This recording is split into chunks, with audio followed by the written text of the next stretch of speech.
what has been happening, what we have discussed in our last class. So in our last class, we said the types, the methods of sampling can be categorized into two. One is random sampling, and the second one is non-random sampling. And random sampling is a category of sampling method in which every unit of the population has an equal chance of being selected, right? Whereas in case of non-random sampling, we go with some kind of assumption, some justification, or maybe based on our convenience.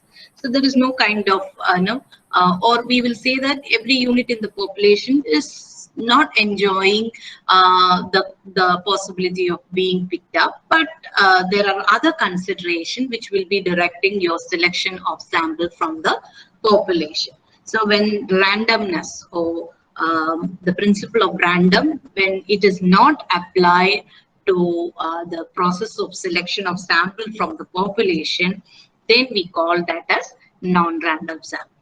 So I'll repeat once more. There are basically two methods of sampling. The first one is random sampling method. The second one is non-random sampling.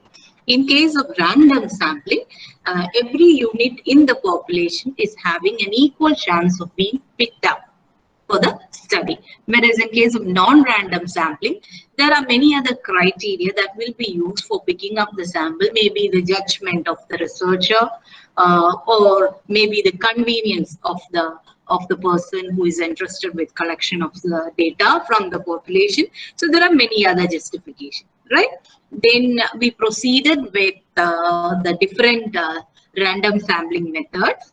Started with the simple random sampling, where we said that we said lottery method as an example. The entire list is being prepared, and simply we are picking one from that. We know that in lot method or lottery method, we put everything in one group, and either we will, if it is manually done, we will pick one lot from the whole thing. Or if it is computerized, it's just based on the number which is being picked up by the computer. So in a way, every unit in the population is having an equal chance of being picked up, and there is no other methodological process. It's simple random picking which is applicable to the population under study. Then we discussed about the sequential sampling, the particular nature. Actually, we jumped in order to relate it between these methods. So in case of sequential sampling, what we said is initially one set or maybe one unit of sample being selected. Once you complete the study of that, once you arrive into some kind of conclusion regarding the sample, or conclusion regarding the population based on the sample, what we will do is we will decide whether further collection of sample from the population is needed or not. Sequence can be done in a lot or maybe as individual sample units. Suppose if it's a case of a company, it can be done like you pick one company, you study the whole thing, and if you find that yes, this is reflective of the whole condition, you will stop the collection of sample by there.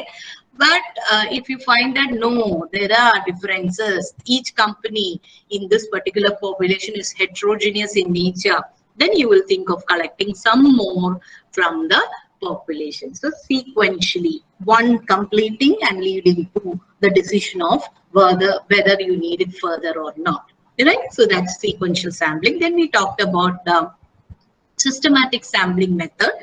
That's very easy to relate when once you have the complete list of sample in your hand, population in your hand, what you will do is you will fix sequence, or maybe you will fix a systematic method of collection of sample from the population. Say you say that every n can be the third, or can be 10, or can be 20, will be picked as your sample. Every unit appearing as third in your first third, then you go with sixth, then you go with 9. Likewise, it appears in your population list. So that is systematically, in some systematic way, you are going with picking the sample from the population. So there is no personal bias involved. You just say that, say, suppose if you are going for collection of household data, okay, you are moving from one house to another in a locality where the researcher is making people fill that data. We know that census survey and all the researchers, or as you say, no, the sample people interested with collecting the sample will come to our house, and they will collect the data directly from the respondent. So likewise, in such a case, you can decide, see, I'm not going to the entire 250 houses in the locality. For census, of course, that is needed. But in other case, I'm not going to the entire 250 houses in the locality, but maybe I'm going to pick 50% of that.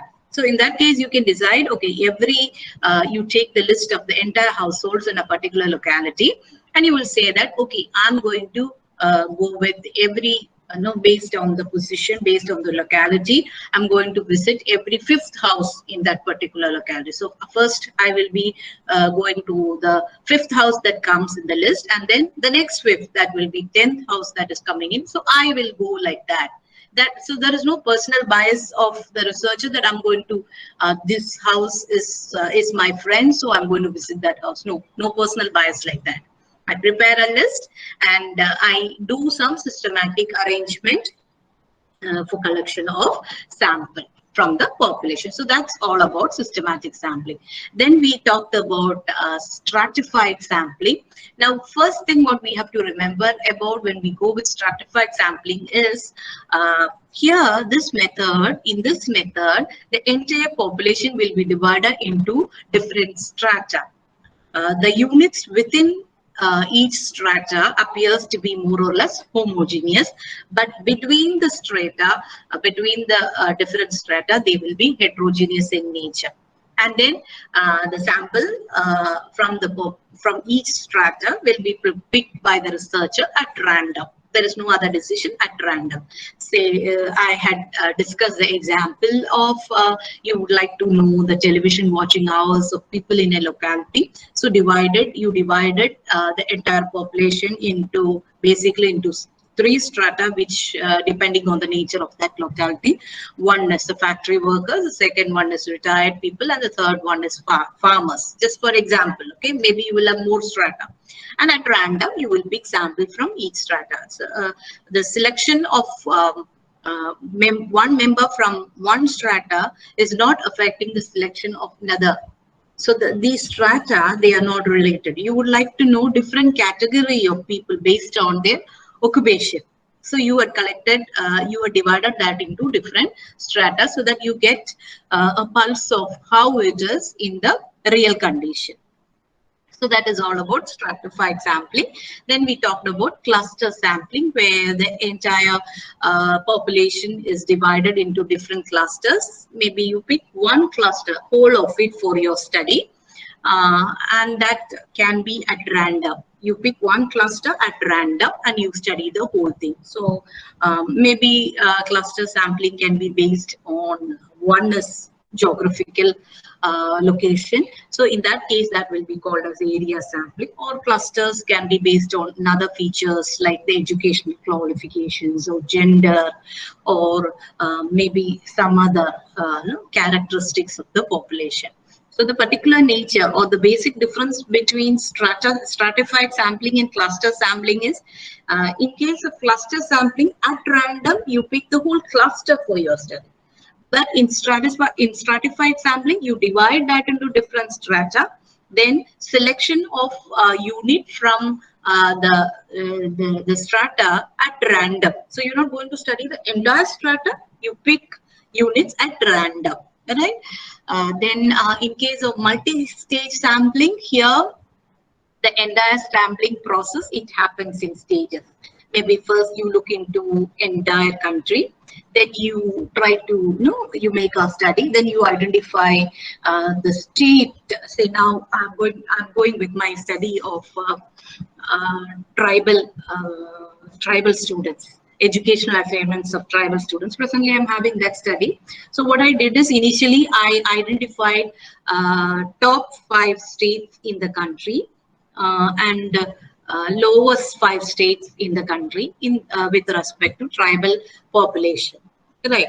And after that, what I can do is I picked among the top 5. I pick one state at random. I'm picking one state, and from that again, what I can do is I can select. I can see how many districts in that particular state, and what I'm going to do is I will look into the kind of with respect to number of districts and the kind of tribal population in those districts, and then at random I can pick few districts.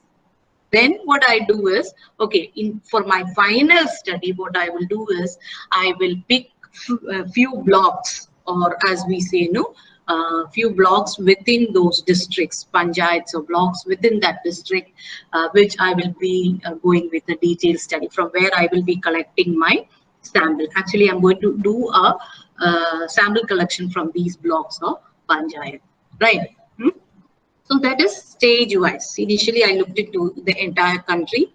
Then I could identify 5 thickly populated states with the tribal community.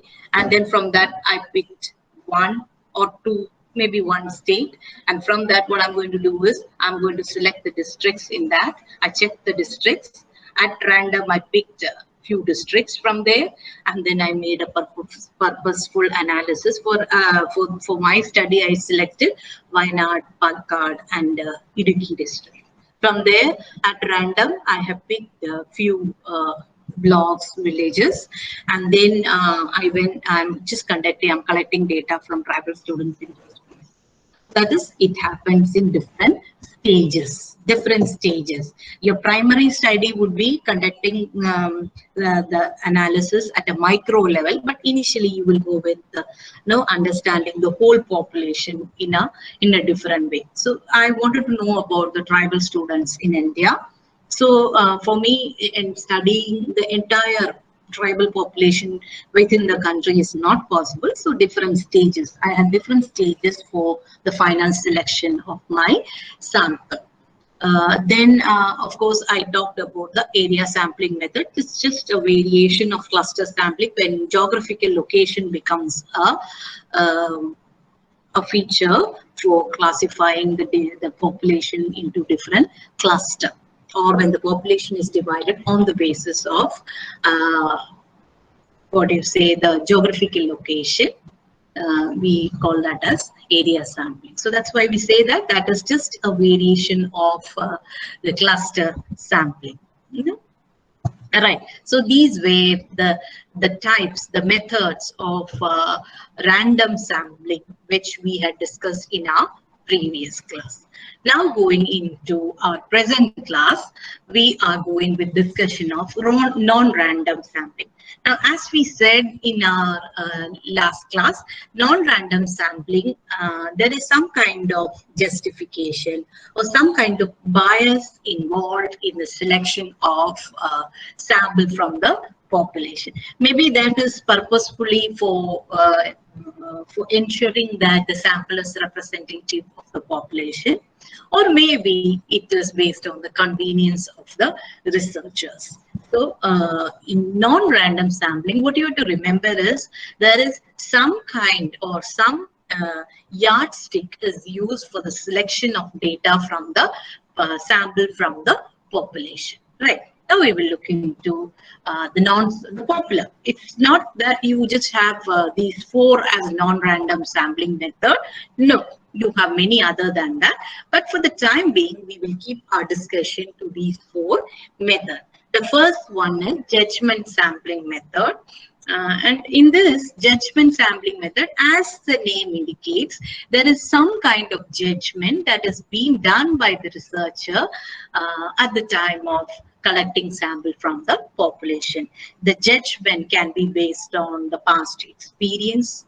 Okay, the judgment can be on the basis of level of exposure.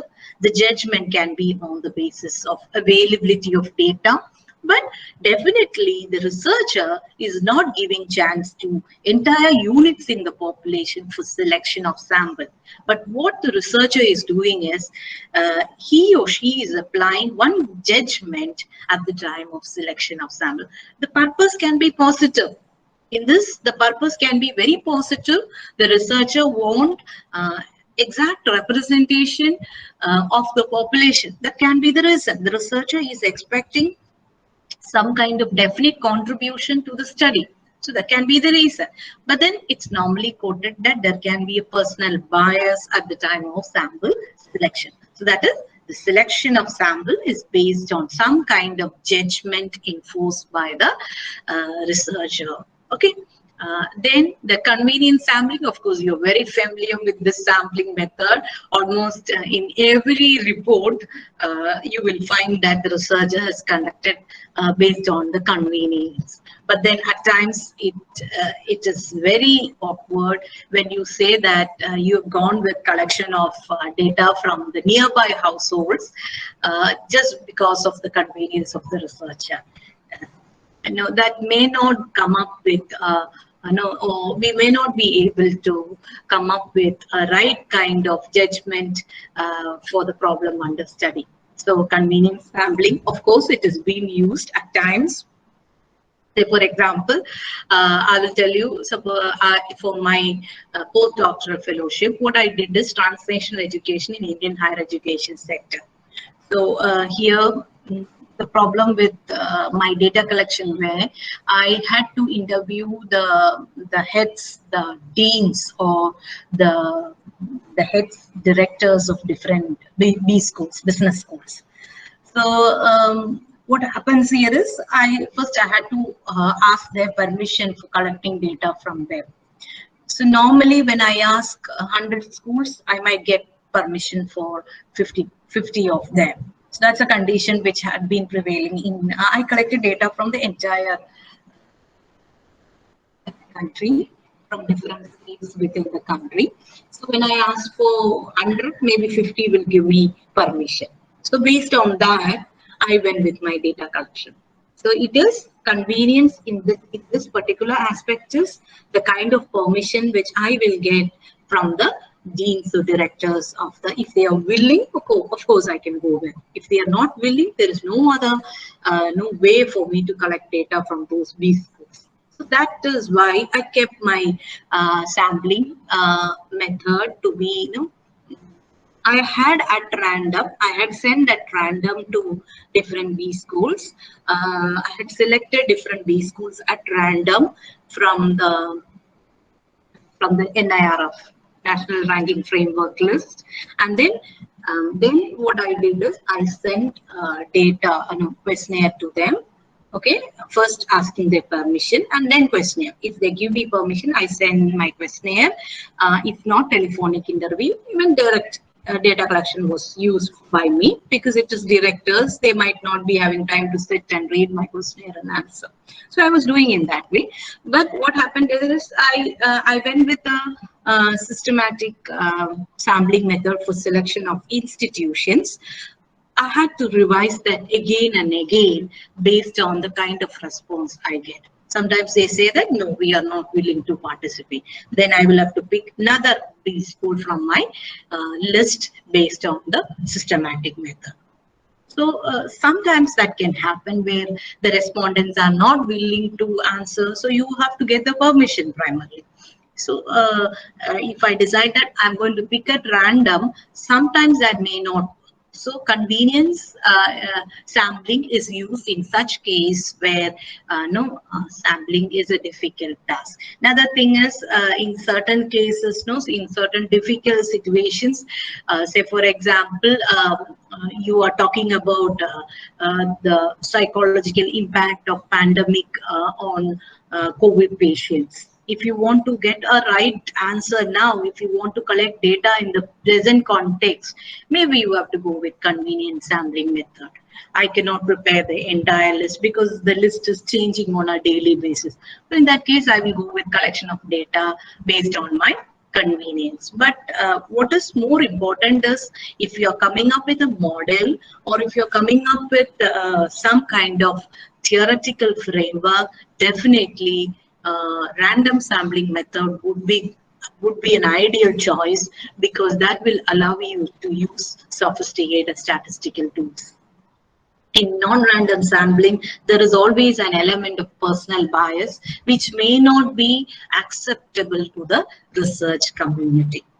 Now, in case of quota sampling, again, the entire population is divided into different quota, and the researcher decides to what extent sample will be collected from each quota. There is no other justification. There is no random selection, but it is based on the convenience of the researcher. So the sample is classified into the entire population is classified into different quota, and then the sample from that is selected on the basis of convenience of the researcher. Now, the next one, snowball sampling, is a popular method when you are not sure with the entire population. That is, you will select a first set of respondents for your study. Okay, and based on their reference, you're going to select the next sampling unit. Say, suppose I would like to know the kind of training that is being offered by an international university.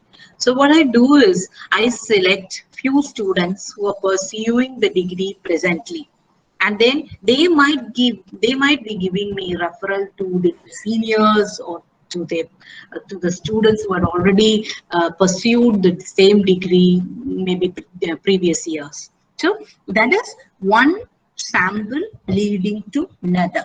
So initially you will have a set of respondents, maybe one or two respondents, and they will give direction for selection of the next sample from your population. So they are giving reference. Okay, you can take from them. They can give. They have done a lot of maybe if you are going to try, if you are going to understand about fintech companies in the country, and you are not sure with the operational strategies being adopted, or you want to know more about the fintech companies who are really into business. Many of the data is not available since it is very new in Indian context. So maybe you select few companies, and then through their reference, you can go to other small companies who are operating in different corners of the country, right? So that is one set being leading to another. So initially you will select one or two, maybe a few. They will actually lead you to the next sample to be selected for the popular. That's why it's called snowball sampling. You can say how snowball happens, no? Collecting snow, it will be like you're collecting the entire snow for, you are just forming, you attaching and you're collecting it, and then finally you will have, maybe you can make a snowman, or you can go with a snowball. So that's why the concept came from that.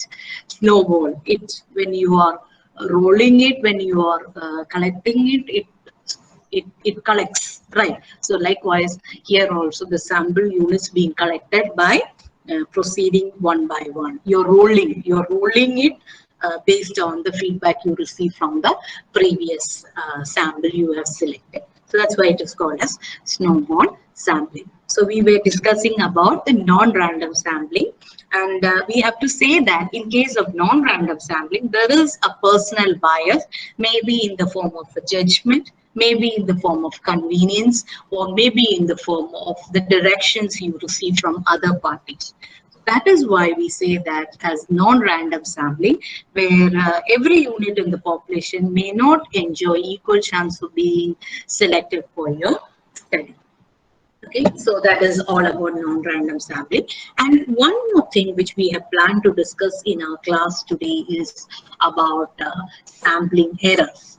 See, normally the problem with the sampling is your study, the entire study can go wrong if my sample selection is going wrong.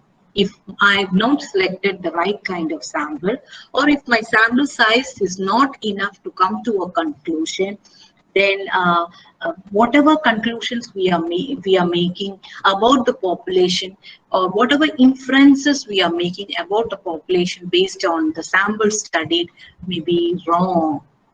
it can go wrong because of the wrong selection of sample.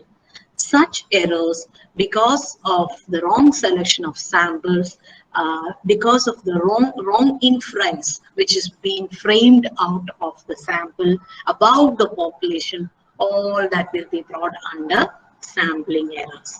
That is, if I've gone with a wrong inference about the population based on my sample, maybe because I'm biased, maybe because my sample is not based on the actual population. Maybe my sample is not representative of the actual population.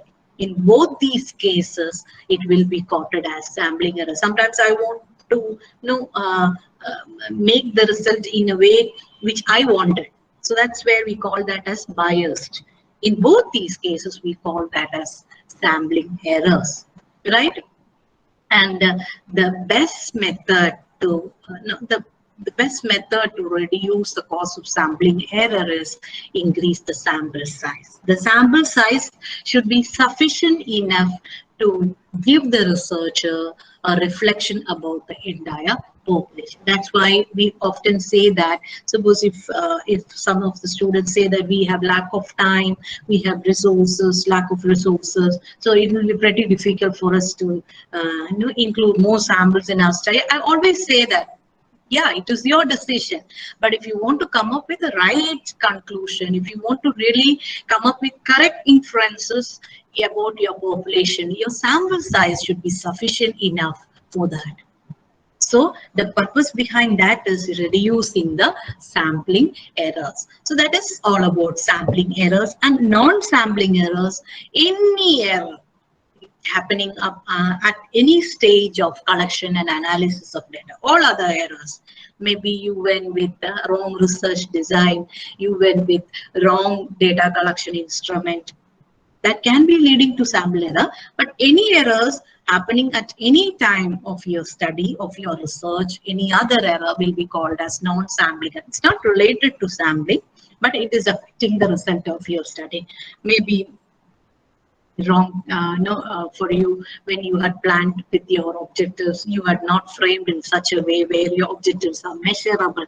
So that resulted in wrong conclusion about the problem under study. So any error, maybe it is statistical error. You went wrong when you were recording data. You went wrong while using the statistical tools or while arriving at inferences or interpretation about the data that is being, the output which you get from your statistical process. If you went with wrong interpretation about your output, all that can be brought under the category of non-sampling errors. So sampling errors primarily is related with the collection of sample from the population and drawing inferences about the population based on the sample understanding. But non-sampling errors, they are related with other than this sample collection, any other errors that will occur during the process of our study, that will be brought under the category of non-sampling errors.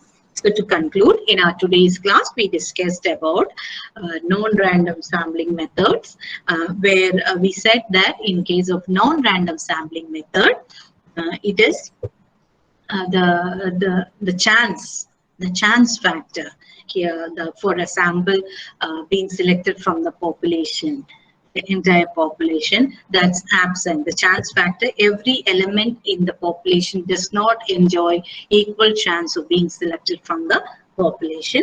Here the researcher is applying some kind of justification, or maybe based on the convenience of the researcher, sample selection is happening from the population. So that's why it is called as non-random sampling. Then we discussed about sampling errors and non-sampling errors. The best method to reduce sampling errors would be to increase your sample size. And yes, there are other methods like conducting an elaborate study about the nature of the population and also about the elements or the respondents within the population in order to ensure that you are going with the right kind of sampling method and the right kind of sample size, because you can decide the sample size well in advance. There are many statistical tools which are used for computation of ideal sample size.